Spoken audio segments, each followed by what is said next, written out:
Good morning. Welcome. My name is Claire Olekshak. I'm the Executive Director of Sustain Dane. I'm glad that you are here today. We're taking a pause from our regular work to gather, reflect, be inspired, connect, and then go out and accelerate ecological and social well-being for all. I'd like to start by recognizing that we are on the traditional territory of the Ho-Chunk people. I acknowledge the systemic inequity that existing today stems directly from the crimes against the Ho-Chunk people. They have lived here for over 12,000 years, and I celebrate their resilience and their strength. As we start the summit, I think we should get to know each other. This is a very dynamic group. So let's pause for a moment and introduce yourself to your table neighbor. Share your name and the pathway that has brought you here. I'll give you a minute or so.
Okay, love the energy, love the energy. We're gonna come back. We'll have more chance in a moment to continue talking and get to know each other with our keynote speaker.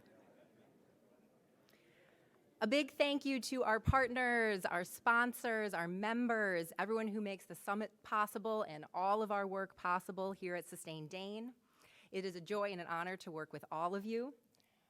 Our top sponsors for the summit include Ho-Chunk Gaming Madison, City of Madison, Everlight Solar, Community Shares of Wisconsin, and MG&E. I invite everyone to take some time to read the thank you boards and the packets that are out in the networking area so you can get a chance to go through this list. We really invite you to support each other and to support organizations that value sustainability. There's a place for everyone in the Sustain Dane network and community, and it's really wonderful to have you all here. Sustain Dane's vision is a thriving and inclusive community with a sustainable environment and economy that we are proud to pass on to future generations. Our mission is to inspire, connect, and support people to accelerate equity and sustainable actions for community well-being. And we do all of this in the framework of holistic sustainability. That's the intersection of environmental health, equity and social well-being, and a just economy. This past year, I am in awe of the strength and the skills and the compassion that I've seen in the Sustain Dane community. There is still much work ahead. The Dane County Climate Action Plan has us aiming to reduce greenhouse gases by 50% countywide by 2030 and be on a path to carbon neutral by 2050. Looking at this year, though, we are moving in that direction. We've seen powerful impacts in sustainability and the climate movement. And the work is being amplified at many different areas, in the workplaces, at home, in schools, in the community, and at many different levels, the individual level, the organization level, and the system level. All of this also is happening with collaboration, with inclusive communities in mind, and understanding the power of that ripple effect that we all hold. Sustain Dane's programs had three main focus areas this year: sustainability and climate change education and implementation support, affordable housing and energy efficiency, and food systems and waste reduction. We put together a short video for you to enjoy that reflects on 2022. Many of you were part of creating these stories, and I hope that you see yourselves in them and celebrate them, and also get excited for what next year might hold and ways that we can collaborate together.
so fun to watch that. I don't know how you weren't dancing. We always dancing in our office when we watched it.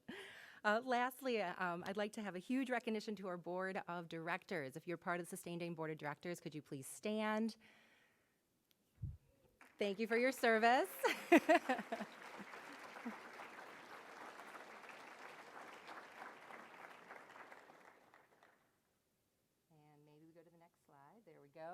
And I'd like to recognize our staff and our paid interns. Our staff, Lorenza, Lucia, Valora, and Maggie, if you could please stand, and our wonderful group of interns, the interns that are here.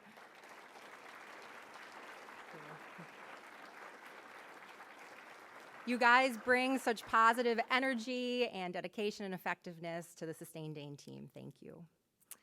Now on to our program. Our keynote speaker and workshop presenter today is Deepa Iyer. She is a writer, a strategist, a lawyer, a racial justice advocate, a really lovely person to work and plan a summit with. We're really happy that she's here, and help me welcome her onto the stage.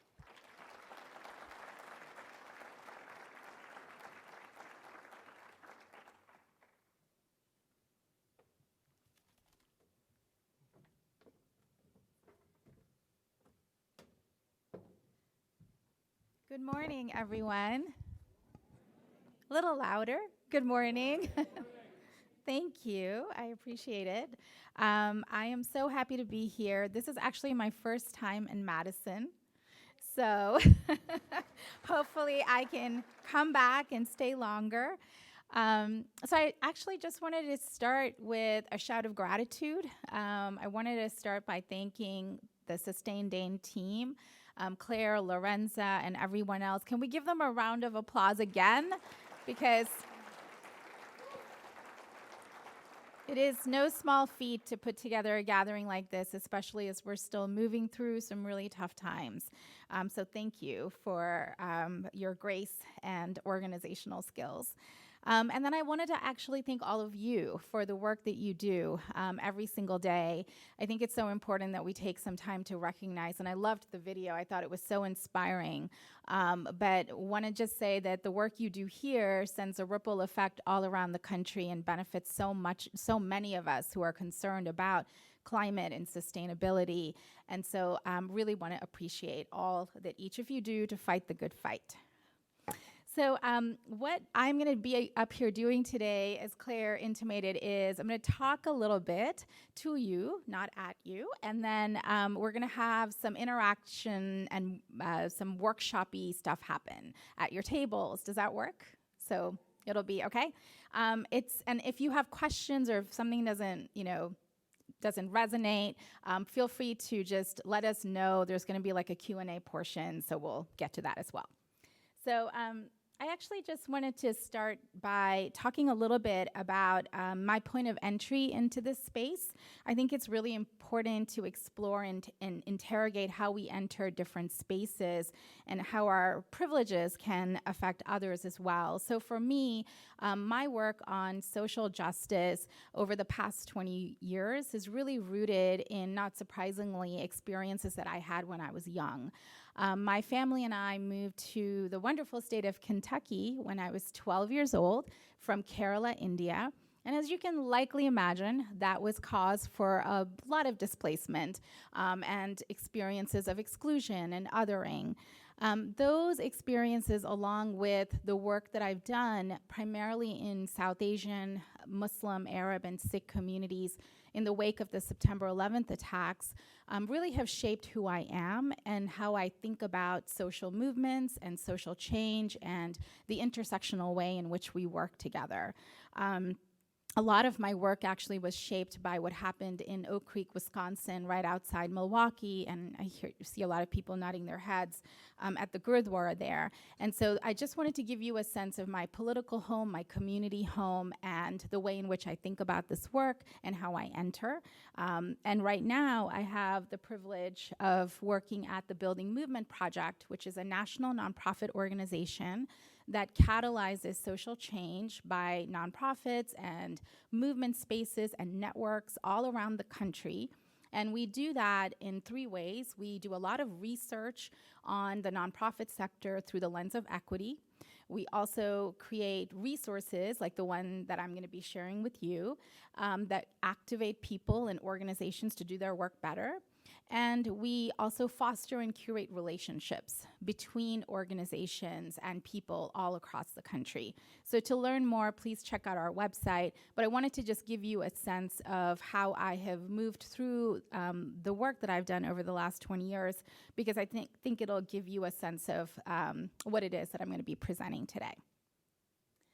So I wanted to talk a little bit about, the inquiries that I would love for us to keep in mind today. And these really also come from conversation and consultation with Lorenza and with Claire. But the two kind of big questions are, how do we strengthen our ecosystems to advance climate justice and sustainability, right? The work that you're doing right now. And what roles can we play in order to support these ecosystems? So those are going to be the two kind of big questions that I hope you'll sit with and keep in mind as we move throughout, not just this conversation this morning, but perhaps throughout the whole day.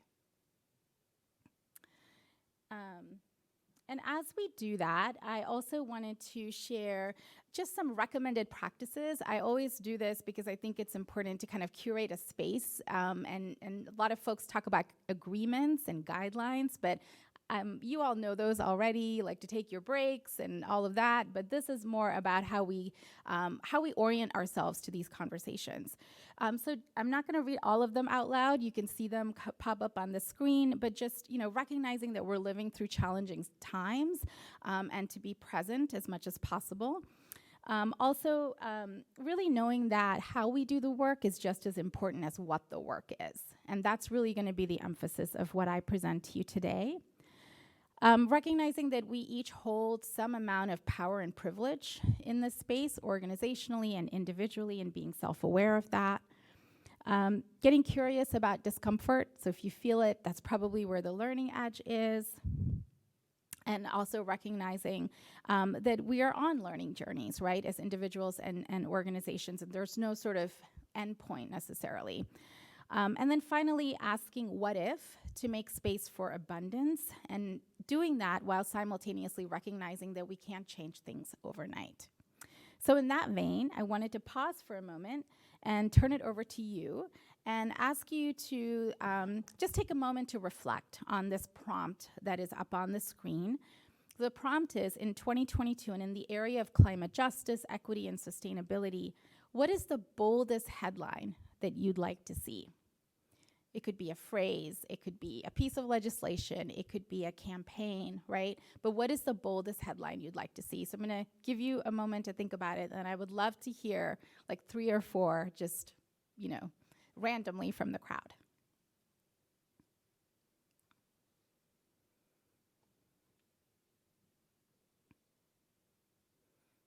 You can talk to your partner if you want as well. Yes, you don't have to do it on your own.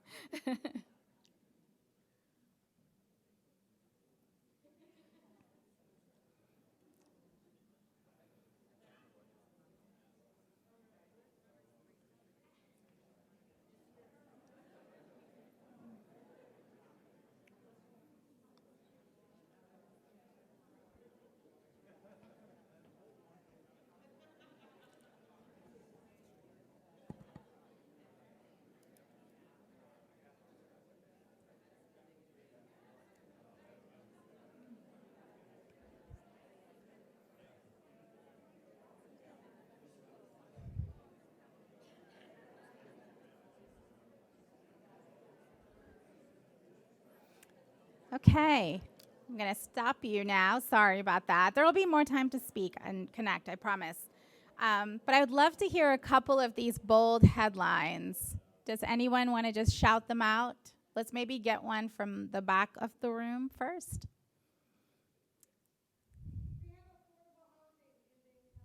Perfect. Thank you. Awesome. How about over here, the front of the room, anyone? Great. Wonderful. All major countries pledged to join the climate accord. One more. Bold headline. The world what?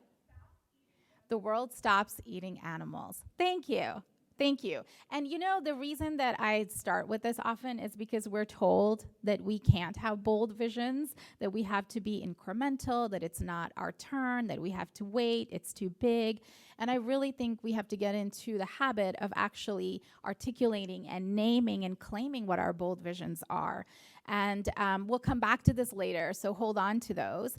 But oftentimes, I think that it is hard for us to actually make these bold visions happen in reality, right? And there are lots of reasons for that. There are systemic reasons, institutional reasons, et cetera. And I wanted to name some of those, and I would love to hear from you as to others before I talk about an approach that we could perhaps adopt in order to make these bold visions come to life faster and more effectively. So there are external and internal challenges that I think prevent us from getting to our visions. And clearly, the external challenges include all of the work that you all are doing right now to address the issues around climate change, renewable energy, sustainability, food insecurity, and so many other issues that you all work on. And these issues, and these are just some of the, some images that I'm sure folks are aware of and resonate with, are not just happening sort of in a vacuum, right? They're connected to other issues as well. They're connected to issues in education or public health or housing. And so there are all of these multiple and unprecedented and overlapping crises and emergencies that are compounded because they're happening at once, they're happening simultaneously, and they're affecting large swaths of people in our country and all around the world. So these are extremely overwhelming challenges that all of us are aware of that are happening externally. And I would say that internally there are challenges as well. And what do I mean by internally? I mean in terms of the organizations that we work in, the networks that we're part of, the institutions that we build, right? This is an image that I've been using for a number of years now that really depicts our internal ecosystems as sort of a pressure cooker. I'm not sure if folks will relate to this, but I've had these experiences a lot, where I feel often that we are working on a very hot stove and the burners are turned all the way up.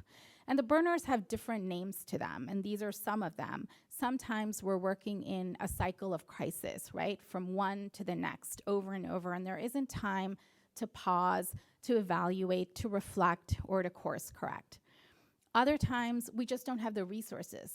We don't have money, we don't have people power, we don't have relationships and partnerships.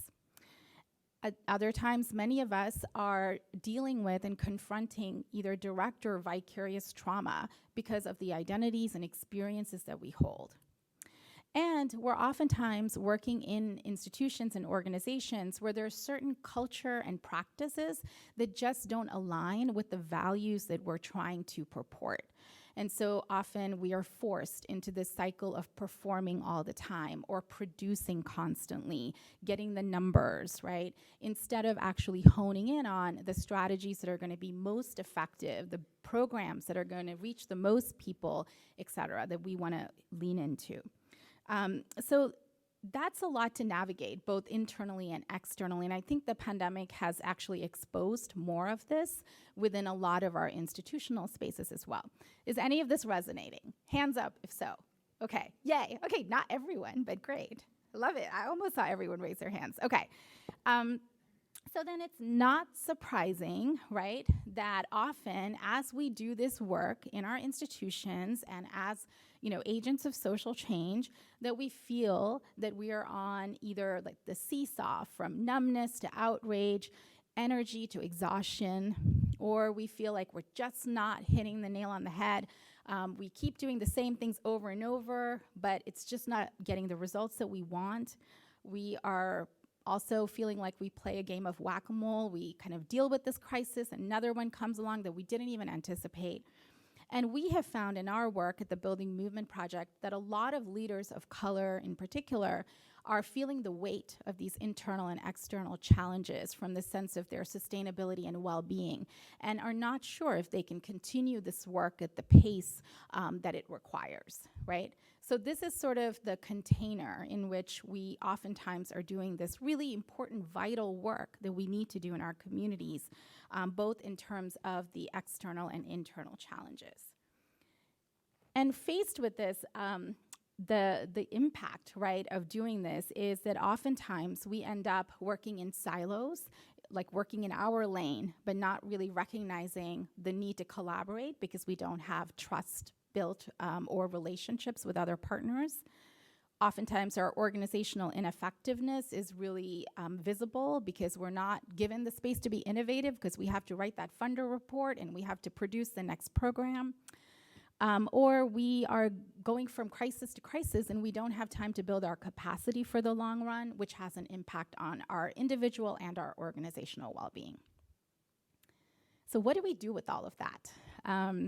I have been thinking a lot about how to balance the urgency of now that Dr. King reminded us of. And I think this is, there are so many quotes from Dr. King, but this is the one that sits with me almost every single day, where he said, this is no time for apathy or complacency. This is a time for vigorous and positive action because there is such a thing as being too late, right?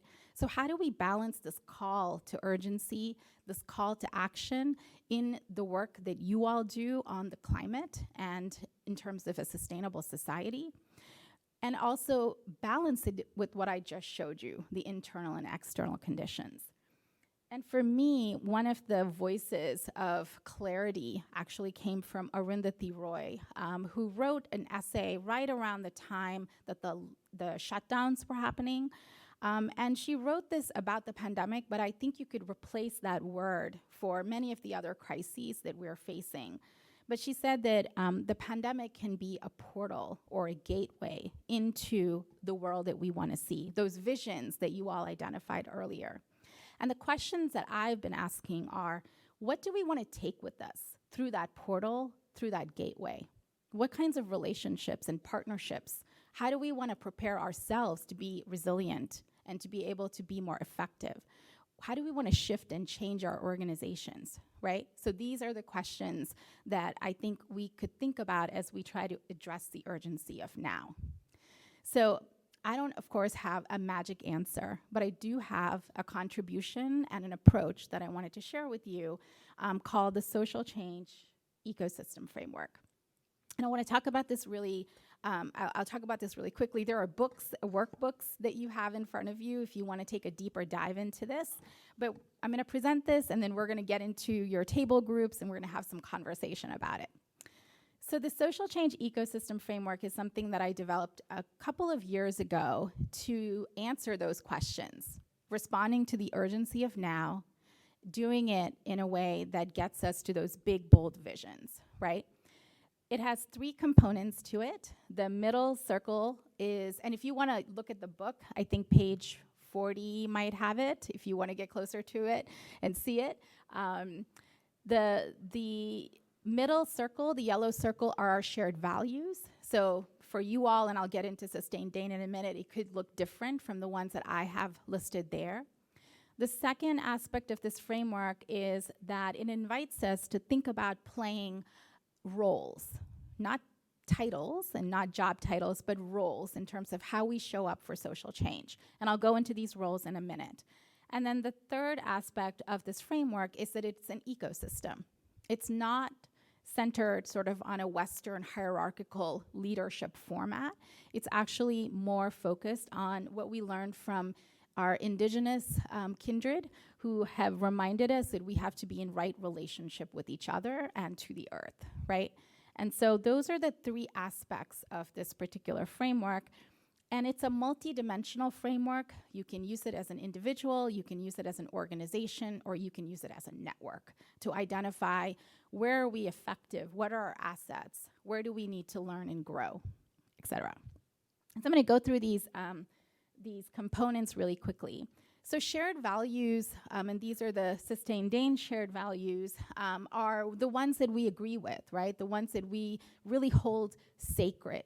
the ones that we want to come back to over and over again. I think a lot of times in our work, we forget to come back to our values. We forget to say, well, we're doing this program. Does it actually reflect our values? So it's an important way to pause and think about, before we embark on something new, let's head back to our values and make sure they make sense. And then the second part is the ecosystem that I mentioned, and then I'll talk about the roles. An ecosystem is really any sort of community or network that we're part of, something that makes us feel connected to others, where there's a sense of belonging, there's alignment, there's an emphasis on curating and sustaining relationships. That's really what an ecosystem is. This is an ecosystem, right? Right here. You are aligned around shared values, you have similar goals, and you want to actually nurture your relationships with each other. And as we all know from ecosystems in nature, there are certain things that thriving social change ecosystems do. And you can, when I go through this, you can actually think about your organization and your network here to kind of see, do these characteristics show up? Which ones do? Not all of them will, obviously, but a lot of thriving social change ecosystems try to cultivate interdependence. They understand that there's a shared energy source, right? In this case, it's shared values. They reciprocate. So instead of gatekeeping or hoarding information or competing with each other, there's this real sense of how do we actively exchange resources and information so that we all succeed. There's this importance of adapting to change, and I think we've all done that with the pandemic. We've had to put into place different types of programs, right, in order to do the work that we want to do, so being flexible and dynamic. Fostering diversity, understanding that we all play different roles, come from different backgrounds, and have an equal and important voice. And thriving social change ecosystems intersect, connect, and preserve relationships. They understand that we don't want to silo our work, right? That there is a connection between recycling and climate refugees. What is that connection, right? How do we bring people in to understand what those connections are? So these are just some of the characteristics of really effective social change ecosystems. And again, it's not as though any of us sort of get this immediately. It's a journey, as I've mentioned. All right, and so finally, I want to talk about the roles. So we've talked about the values, we've talked about the characteristics of thriving social change ecosystems, and then the third aspect of this framework, which you'll be working on very soon, is around the 10 roles. And if you head to page, I think it's 42 and 43 in the book, you can also follow along with me. So I'm going to go through these roles by sharing a little bit about, again, the characteristics. And as I do this, think about yourself, like what role resonates with you and how you show up. Think about your organization, and we'll get into it a little bit more deeply. Okay, so weavers. So weavers are those of us that connect the dots. So we see the connection, for example, between how local government and its work on sustainability is connected to the Girl Scouts program that we saw, right? So we're the ones that make that link, that connect those dots between people and communities and issues. Experimenters are those of us who actually think outside the box. What does it mean to actually harness renewable energy? What does it mean to address food security in a different way, right? So we're the ones that are coming up with innovative and pioneering ways to do things so that we're not always doing the same thing over and over. Frontline responders are those of us who address community crisis. We're on the ground when a climate disaster happens, for example. We know whom to call. We know the resources to marshal and organize. We know how to stay calm and collected through that process. Visionaries are the ones who think of the North Star. Where are we going? Why are we going there? And every single one of you is a visionary because you came up with a bold vision earlier. Oftentimes, I think organizations and individuals are reluctant to claim the role of the visionary, but it's really important to do that, and also to work very closely with builders. You will note, I'm sure already, that these roles are connected, right? So visionaries work very well if they're in an ecosystem with builders, because what builders do is that they create the scaffolding between our reality and that North Star. So the builders are the ones who are putting together the bicycling programs, all those programs that are outside here that have places for us to go and learn about, right? All of that is the work of the builder. Caregivers and healers are really connected, but also different. A lot of ecosystems that do social change actually do not have caregivers and healers because the work of caregivers and healers is just not valued a lot, right? But they're so important. So caregivers are those that focus on the community right in front of them. It could be the volunteer group you work with, the staff and peers at your organization, and making sure that you're looking after them. Whereas healers they have more of a meta approach. They're looking at how generational trauma winds itself through different communities and how those can be addressed in different ways, from somatic healing to practices of restorative justice. Disruptors are those of us who get into good trouble, as Representative John Lewis asked us to do. We're the ones who make uncomfortable efforts that make other people a little bit uncomfortable to raise awareness, to build power. I really think of groups like Sunrise Movement that have shown that the work of the disruptor is actually really a through line to get policy change. Storytellers are those of us who craft and share community stories, right? The stories that are not heard, the stories that are rendered invisible. They're the ones who lift those up so that we understand the impact of inequity, the impact of injustice on communities. And finally, guides. Guides are those of us who have walked along some other role and have learned a lot about it and can mentor others, can counsel others to do that work as well. So that's a little bit about each of these roles.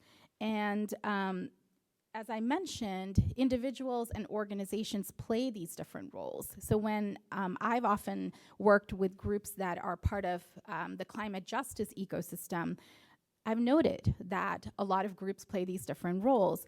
It's a really vibrant and diverse community. So you've got experimenters who are looking at the future of urban farming or thinking about tree cover in urban areas. Disruptors who have been making demands for land back, particularly by indigenous communities. Weavers who are inserting an equity lens into climate justice to ensure that women and people of color who are most on the front lines of the climate crisis are being heard and centered. So these are just some examples of how even in the work of sustainability, folks and organizations play these various roles. So I'm going to stop for a moment and, well, actually, I have one more slide, actually, and then I will stop. I think I'm on time. Great. So just really quickly, I wanted to go through how you can use this framework, right? What can it do for you? So a couple of ways in which folks have found this framework to be helpful is, first, that it centers values-based systems change. It isn't just about, oh, I want to show up as a weaver today, right? It's really about, when I show up as a weaver, what kind of systemic inequity am I addressing, and how am I doing it really well? What it also does is it invites us, as I said earlier, to think beyond hierarchies and titles, to understand that each of us has a valuable role to play. And it aligns with our skills and strengths. Some of us naturally play these roles. I'm sure every single one of you do. So it makes us think about, what am I really good at? And how can I be more effective? Or am I playing all the roles on this map, which you should never do? And if I am doing that, that's like an aha moment to be like, you know what, I'm not as effective as I could be as an individual or an organization. So it also helps us think about sustainability and well-being. This framework could help foster solidarity and risk-taking if you are an organization, thinking about your own organization's ecosystem, recognizing that maybe you don't have a diverse ecosystem. Maybe all of your partners are storytellers, right? What else do you need in order to diversify that ecosystem? And finally, this framework could keep us accountable around our privilege. So for example, thinking about if we as individuals or organizations play the same role over and over, say the role of the visionary, right? What can we do to actually make sure that we're mentoring others to play that role? And this is particularly true, I think, when we think about privileges around race. How are people of color showing up in our ecosystems? How are organizations led by people of color showing up? Are they there at all, right? So these are some of the questions that can also be asked because you care about equity and justice. So this framework could help think through that as well. Okay, so now pause for any sort of questions or clarifications from you all or feedback. We talked about a number of things. We talked about the big visions.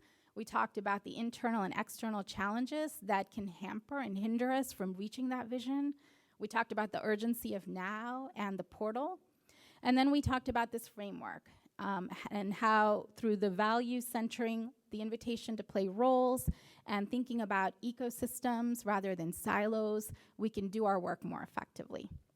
So would love to hear if anyone has any questions or feedback before we get into the workshop part. Yes.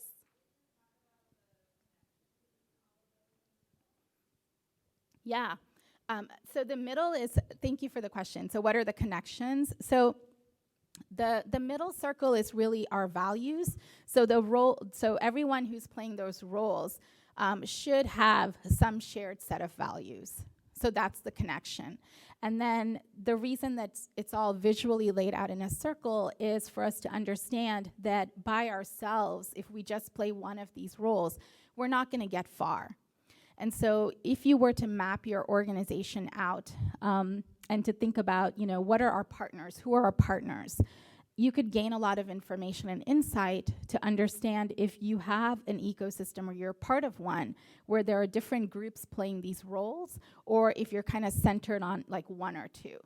And when you have that insight, then you could think about making a different decision when it comes to your partnerships or even around fundraising or program development. So it could lead you to make some shifts and changes in the way you do your work when you map out your ecosystem. Does that help? Thank you. Any other clarifications or feedback or reflection? Yes.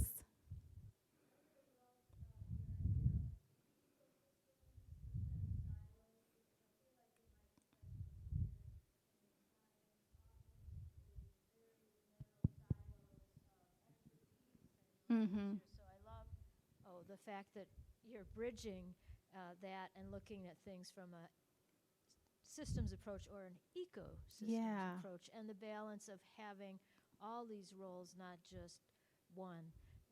I love it. So thank you. Oh, thank you. I'm so glad it resonates. Yeah. And I think you're so right that we're told often that, we just have to stay in our lane or our expertise, as you say, and just do that one thing really well. And that is important. We do need to do our one thing well. But if we are not connecting that across other systems or organizations with other expertise, we're just not going to get us far. And I think it takes us away from our values of holistic work, inclusive work. So thank you. I'm glad it resonates. One more? Anyone? Oh, up here? Go ahead. Yeah.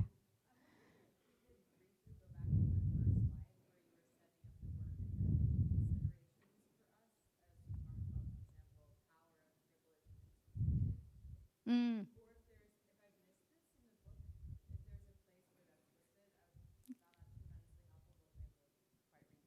It is in the book. Okay. I don't know what page it is.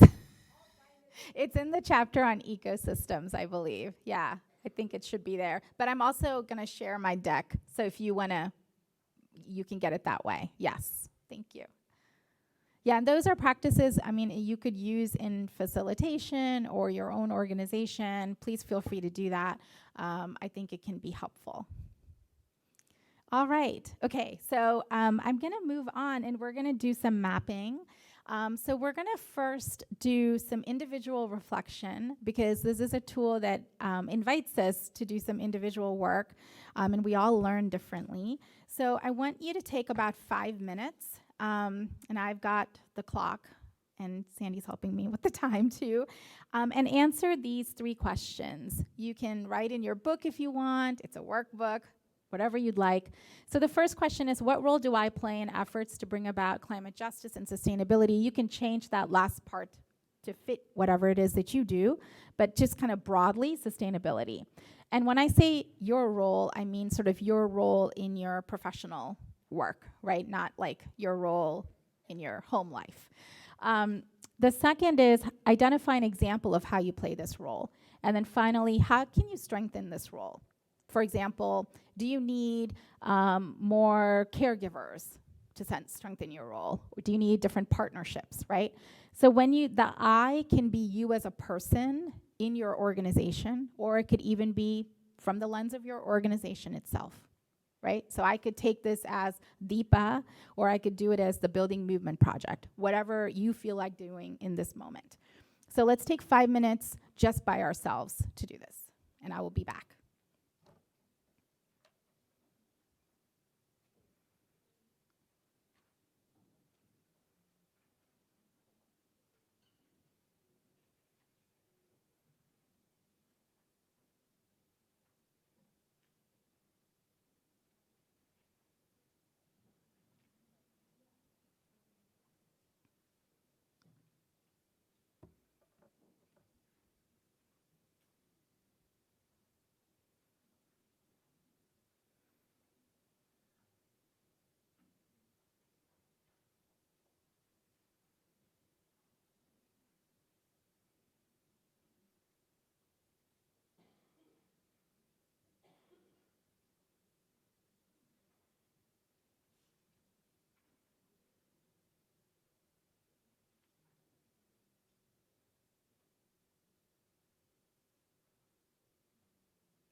Sorry to interrupt, but Mark had a really good question, which is obviously, he said, I am more than one role. I get it. I play like 5 of these. I would love for you can write down 2 if you want, or 3, right? But really lean into the one that you most often play or most often call to play and just kind of mark that down. But you can absolutely list more than one.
Got about 45 seconds left.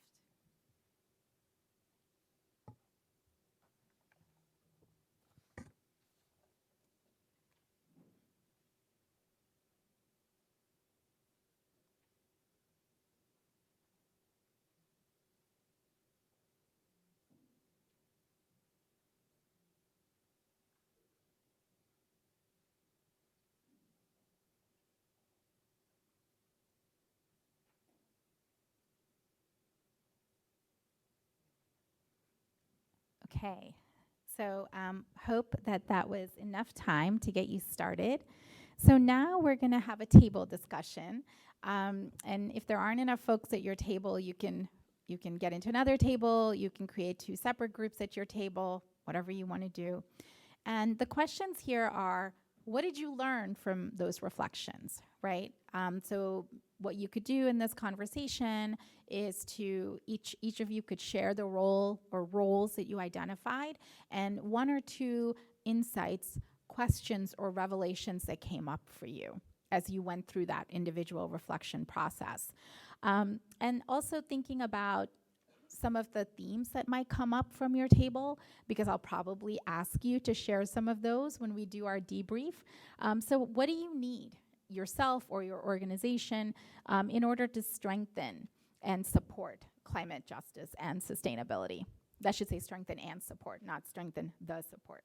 So think about those conversations, like questions, revelations, aha, insights, and then what's coming up thematically at your table, sort of more broadly about the ecosystem and how it needs to be strengthened. Okay? Once you're done with that, I'm going to ask you to find a silver star on your table. There should be like a roll of stars.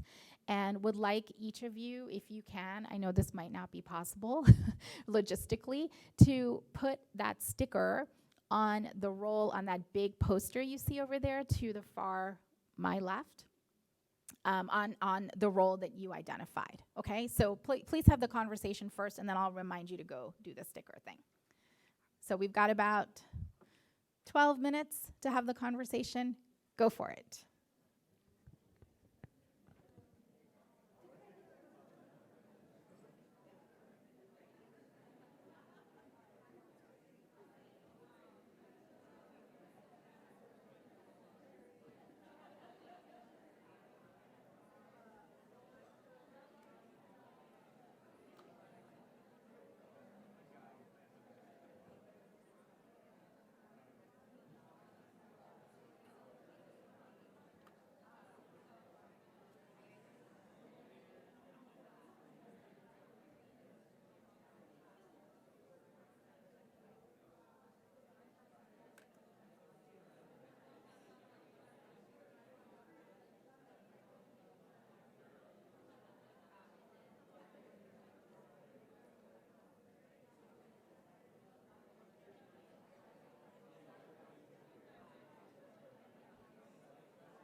I don't want it to be weird, so.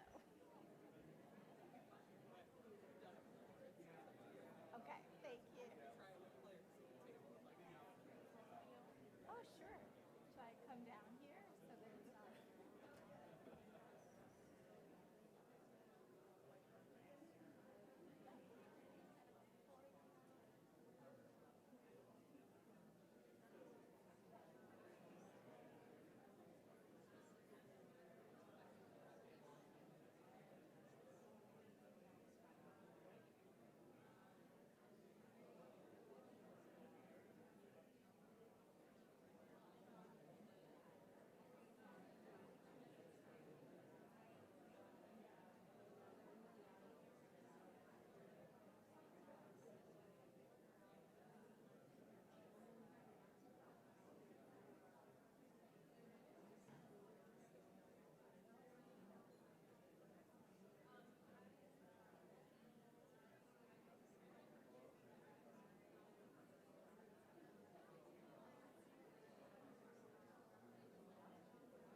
So if you want to, you can also come up to the board now and put your silver sticker up on the role that you identified. Feel free to do that if your conversation's winding down. Do you think anyone heard me? Yeah.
So we've got about 5 minutes left. So I want to invite you to come up and put your silver sticker on a role that you identified that speaks to you.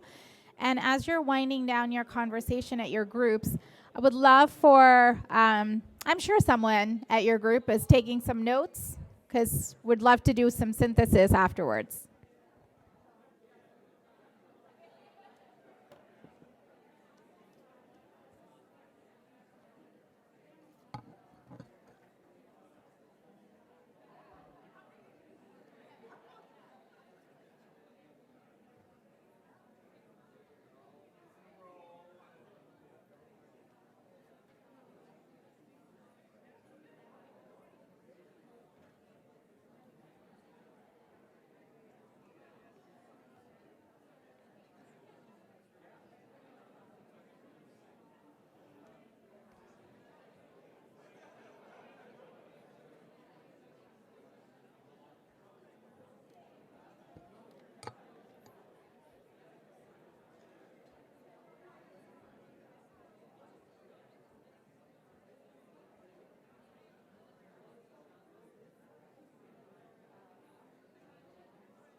Oh, shoot. I did something wrong.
So we've got 2 minutes left, if that. So if you could put your silver sticker on the map, feel free to do so. And I would like to invite Mark to maybe take a look at the map, because he's going to do some synthesis for us. And at your group tables, as you're winding down, I would love it if one person could take responsibility of sharing one big highlight from your conversation. It could be like, we've got all weavers in our group, or whatever it is. So we will ask you to share that out too. So about a minute and a half.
Okay, we're going to come back to the full group. So if you could just take a moment to finish your thought and turn your attention to the stage. Thank you so much. I hope that that was a generative conversation and you came up with some insights that can strengthen your work. So what we're going to do now is we're going to have a group conversation. So if you can hear my voice, I would love for you to finish your thought. Great. Organizing technique always works. Okay, so what we're going to do now is a couple of things. You can see the conversation on the slide there, but we're going to start by reflecting on the large poster, and then we're going to talk a little bit about what you learned at your tables. If there are a few folks who could share, that would be great. And we'll identify the strengths and assets of this room, right, this ecosystem. And we'll also think about what is it that this ecosystem needs, because that is the key to thinking about new partnerships, new collaborations, and new programs as you move forward. So Mark has been kind enough to be voluntold to, thank you, Mark, to share. I was told there'd be no math today, by the way. There's no math. I don't do math either. So to share some observations. So what do you see when you look at that huge poster? I see, first of all, a ton of participation. Everybody did Yay. their part. So good for you, everybody. Round of applause. I see a lot of weavers, and I see a lot of builders. Those are for sure the top two, runaway top two, weavers and builders. And then on the downside, or the fewest, at least how people see themselves, Disruptors, we need more disruptors. That is so true. Anybody knows Madison, right? We need more disruptors. Yeah, give it up. And we need more healers, and we need more frontline responders. So top 2, and then the bottom 3, healers, disruptors, and frontline responders. Healers, disruptors, and frontline responders. Right. Okay, great. Anything else that comes to your mind, Mark, or maybe even kind of synthesizing the conversation you had at your table that relates to this that you want to share with us? I think it might be an extension of sort of the professional roles of the people in here, right, that are builders and they're weavers, but maybe it's what we value. And by that I mean, I don't know that we value disruptors the way we should. People that are always asking questions can be a pain in the ass, you know. I count myself among them, and that's kind of the reaction I get many times. But I think if we don't value that behavior, then how are we going to break out of status quo? Right. So that's one of the things I see. And healers and frontline responders, these are the doers, right? These are the people who care a lot about the work and are putting the work in. Probably, as far as where they sit in organizations, probably not at the top, right? And maybe not being paid as well as they should be. And again, I think it goes to, do we value healers, disruptors, and frontline responders the way we do weavers and builders? That's what's jumping out to me. Those are really insightful observations. Thank you so much, Mark. You bet. were fabulous. I wanted to just make a few observations based on that ecosystem mapping.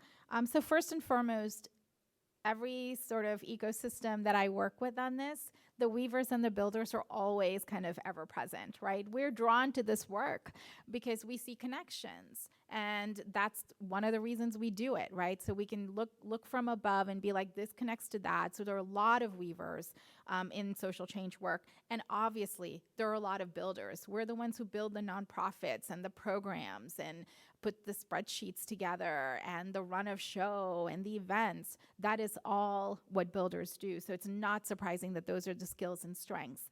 I'm curious, I will get to this in a bit. I'm curious about visionaries. I can't see from here, but maybe Mark, you could tell me if that's like a...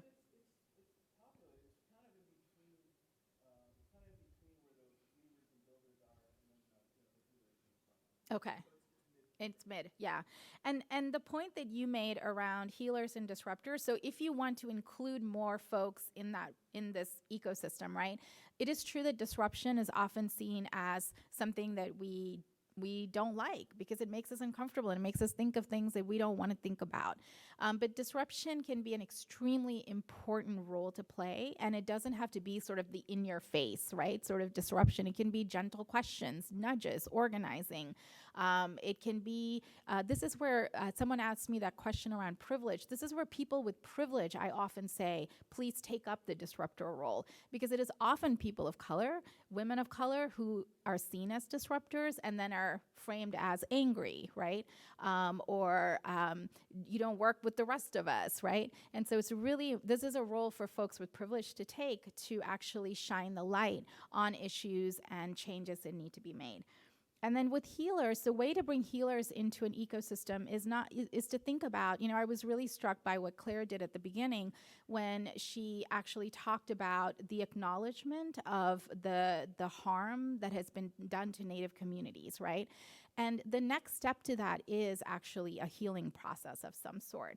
And so thinking about if your organization is ready for that, what would that look like? What would a restorative process be like that brings folks to the table, right? Or thinking about bringing healers in to deal with conflict before conflict emerges. Conflict is inevitable in an ecosystem. It's always going to be there.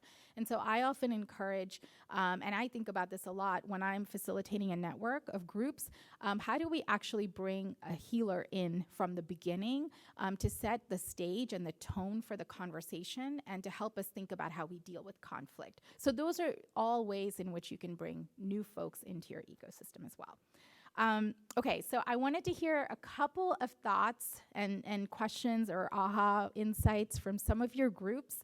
in terms of questions that came up for you. Maybe they could align with, we talked about number 2 a bit, and we talked about number 3, but if there are other things you want to buttress based on your conversation, it would be wonderful to hear. And I'm going to ask Jenna first to start us off. So Jenna, where are you? Thank you, Jenna, for again being voluntold and being so kind to accept. Of course. So I collected my table's responses, and we had a wide variety. We had a lot of people talk about how they... I think is the mic on? Oh, can you hear it now? Yes. Oh, okay. Sorry. I collected my table's responses, and everyone touched on like how they saw themselves in many roles, which was really cool to see how, you're not just fit into one role, but when people identified one that they saw themselves identifying with, they then talked about how they could see themselves growing into another role, which was really good to see the intersectionality of how everything can work together. And then the last thing I wanted to talk about is seeing how people talked across the table to see how they could see themselves working with others at the table. That's great. That's great.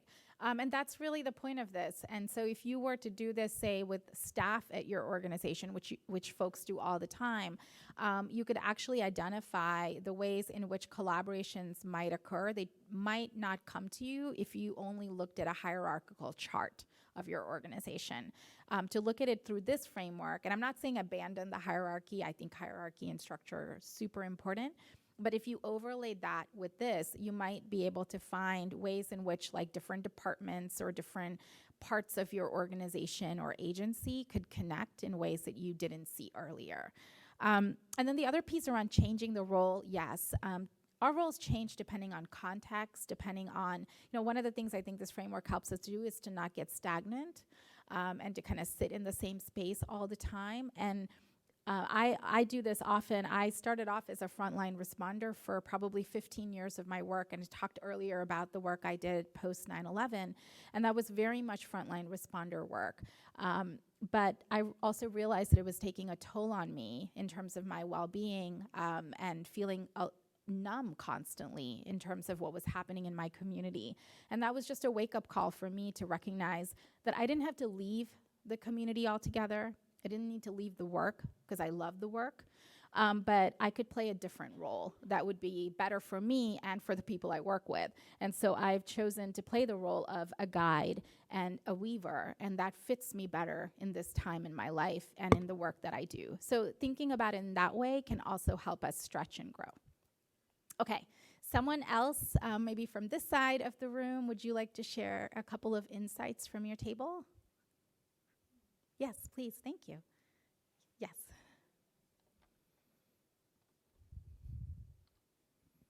All right. I put the sticker on Weaver, but I will declare I am a disruptor, and so I will always look for a microphone in a room. Good for you. And I'm not necessarily representing my table very well, but I do believe that our whole world is in a state of trauma, and we are all reacting, and that's not because it's wrong, it's because it's necessity. And the people that are able to look down are doing really, really good work, and they need to be supported. But you're not a failure if you can't lift your head up and look for help, and trust that there are caregivers and healers in the world, and lean into that. Like, who are the disruptors that you are in your community or in your world that you can just accept help, be vulnerable, and be like, can you be the disruptor for us? Like, lean into that. They are there. They exist. You don't have to do all this yourself. And that's a huge point of advocacy for me. And I just keep hearing it over and over again. We work with a lot of businesses, and it's all the same message over and over again. And you're going to burn out. The business is going to go out of business if you don't not even raise your head up, but know that somebody else is there to do that for you. So I see that a lot in this spiral. Yeah. Is like, oh wow, it's so evident on the board that that's where the gaps are, and doesn't mean the people aren't there and the resources aren't there.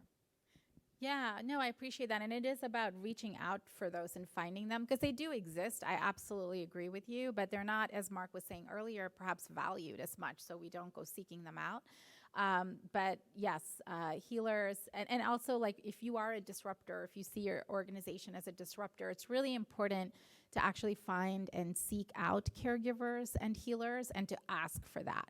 I often do that when I'm dealing with something that's of a disruptive nature, I'm working on a campaign that's just disruptive. I will reach out to caregivers in my life and say, can you check in on me for the next month? Because I'm going to be doing this intensely and I just need some support. And everyone says yes, right? People oftentimes just need to be asked and then they will respond, especially folks who are caregivers.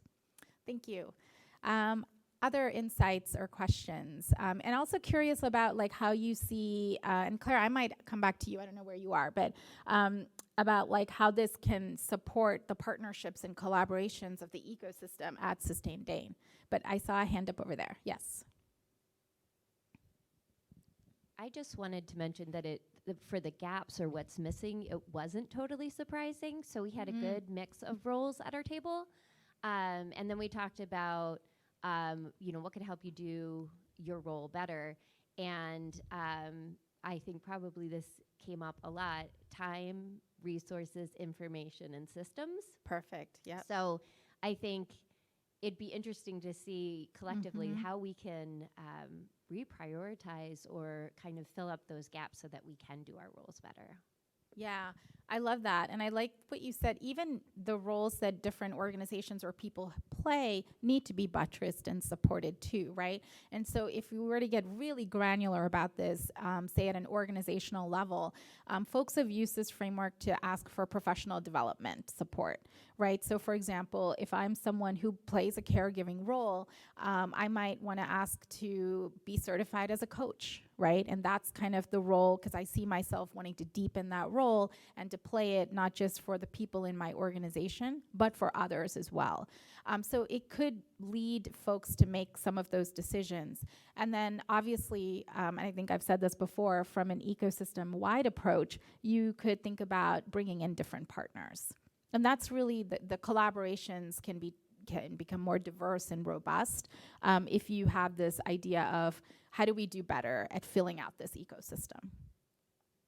Yes.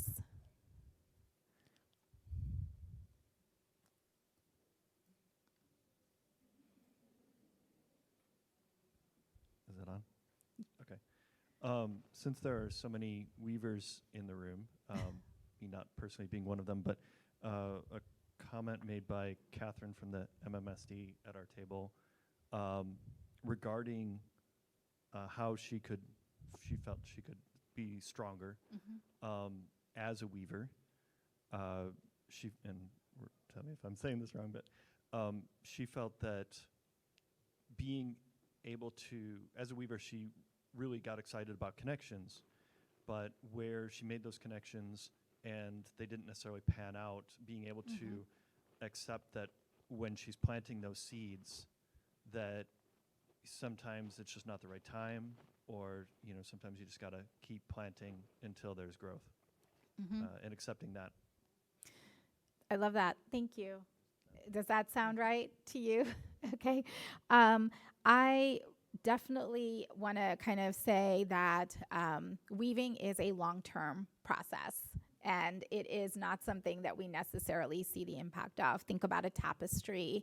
Think about, even if you kind of take it out into the world, a spider web. I mean, it's just something that will take time and effort, and oftentimes we have to go back and redo it.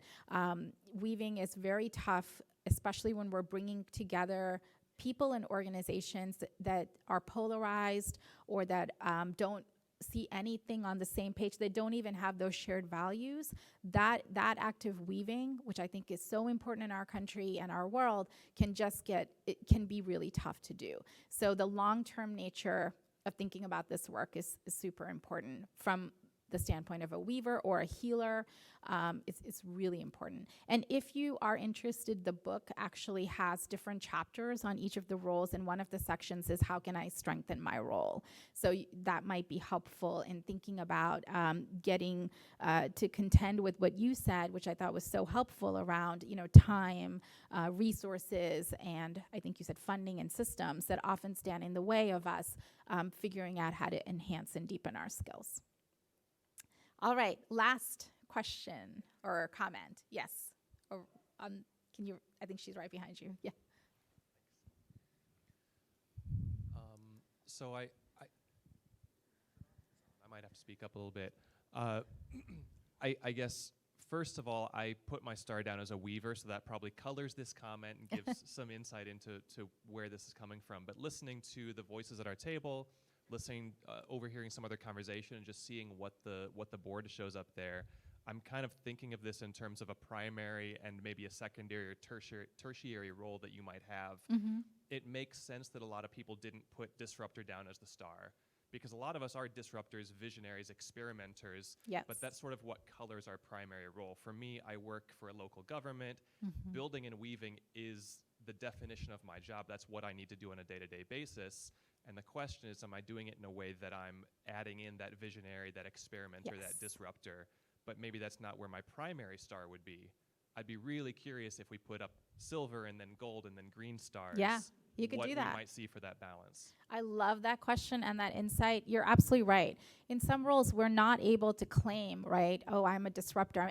When I used to work in government at a federal level, I felt that I was a disruptor, but I couldn't show up as that, right? I had to do the building and the weaving, and that was also my focus. But the questions, I think, are when can you actually infuse or lift up what disruptors are saying? And so for folks in government, and I think many of you are, how do you actually bring in the voices of the nonprofit groups or the advocates or the organizers and create space for them? You don't have to say what they're saying, but how do you actually bring their voices in? That is a weaving role with the idea of making space for disruptors and collaborating with them. Or if you are part of government and you're thinking about vision, what does a collaborative vision look like? A holistic vision that actually you can then enable and talk about in your work as well. So that's how you integrate those different roles. As you said, secondary, tertiary is one way you can use this framework. So thank you. Okay, I think we're running out of time, so I'm gonna keep going and finish up.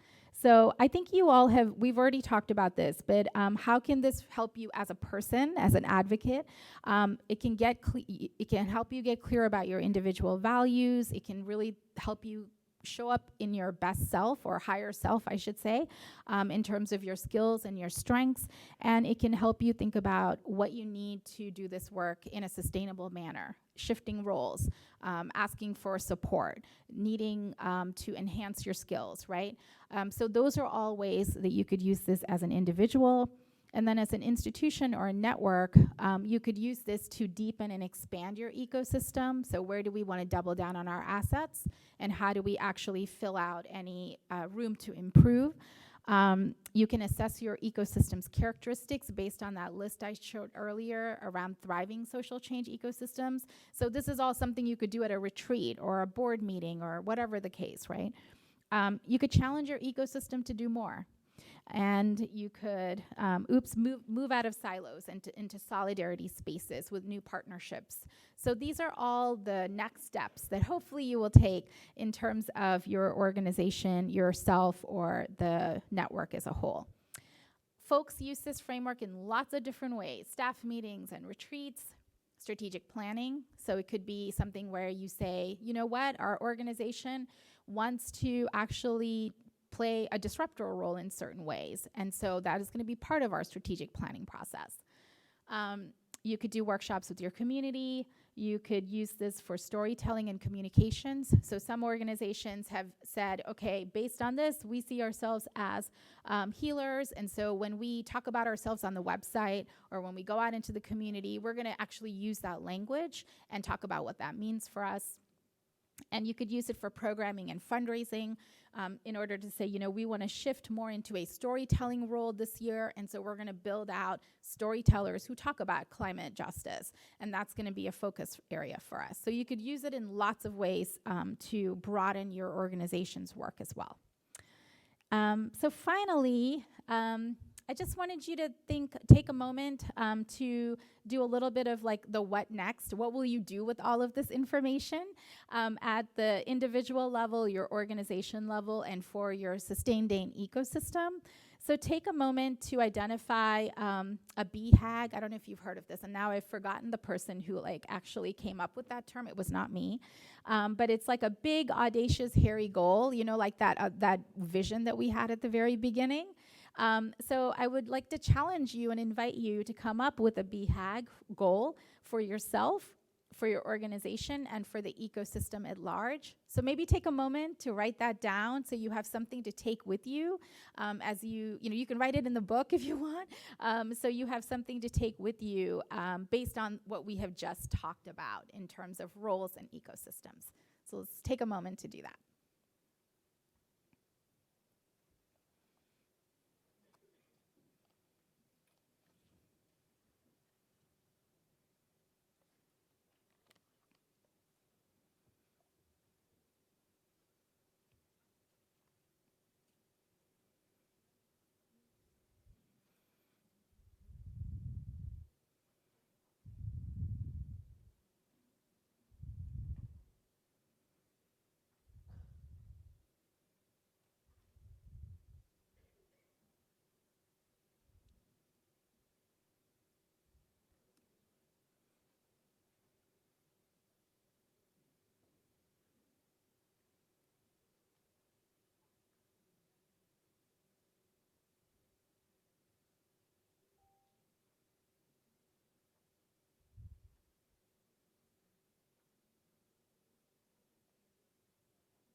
Okay, so if you want later on, you can share that with someone else at your table or with a partner from your organization so that there's some accountability. But it has been a pleasure to be here and to chat with you. If you want to learn more about this work and also the work of the Building Movement Project, where we also do a huge project on solidarity, please feel free to follow us. These are where you can follow us. If you're interested to learn more about the map itself, there's a website called socialchangemap.com where you can find more information about getting involved and getting engaged and learning more about this framework. And then you can follow me as well. I'm more of a disruptor on Twitter, which I don't know if I'll use anymore, and a weaver on Instagram, so you can pick your choice. But with that, thank you so much. Huge gratitude to all of you for the work that you do. Deeply grateful for it. And thank you for allowing me to be in your space today. I've learned so much, and I hope to connect with you throughout the course of the day as well. So I'll turn it back over to Claire. Thank you, Deepa. Here, grab this with you. There we go. All right, thank you so much, Deepa. That was fantastic. We are going to move into the break now and consider asking people what they chose for their role or their BHAG as some networking questions. We will have about 30 minutes, and then we'll be back here at 10:30. We're going to hear from Joe Parisi and Mayor Satya Rhodes-Conway, and then move into our local leaders panel. So thank you, everyone, and enjoy the break. Oh, yes, good point. And Deepa will be here for most of the day. She's going to have a table over here where you can have her, have conversations with her. She's happy to sign your book. She also has some copies of the poster if you want to have a poster and put it up someplace. Thank you.